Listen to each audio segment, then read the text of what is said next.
এই কার্ডটা দিয়ে আমি ইউরোপের 29 দেশ ঘুরতে পারবো। হাই, কি অবস্থা সবার? আজকে আমি TRC card, temporary sealing card আর পাসপোর্টের ডিফারেন্সটা বলবো। এটা হচ্ছে আমার বেলজিয়ামের টেম্পোরারি সিলিং কার্ড অ্যান্ড এটা আমার বাংলাদেশি পাসপোর্ট। এই কার্ডটা দিয়ে আমি ইউরোপের 29 দেশ ঘুরতে পারবো উইথাউট এনি প্রবলেম। আমি হোক শ্যানজেনের কোনো একটা কান্ট্রিতে হোক বা ইউরোপের কোনো একটা কান্ট্রিতে হোক, আমার কেউ হতে পারবে না। বাট এই পাসপোর্টটা দিয়ে আমি তখনই ঘুরতে পারবো যখন আমার কাছে ভিসা আছে, কোনো একটা ভিসা স্টিকার লাগানো আছে, তখন আমি যেতে পারবো।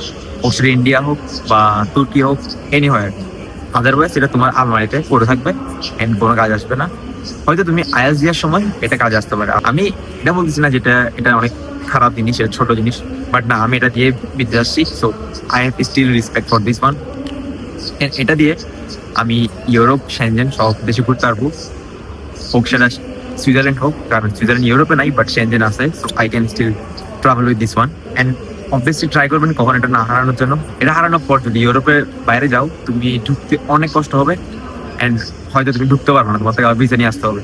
তো ভিসা নেওয়াটা হচ্ছে প্যারা, যার কারণে আমরা বাংলাদেশের অনেক প্রবলেম ফেস করি। So be safe with that, never lose it and keep it safe. Thanks.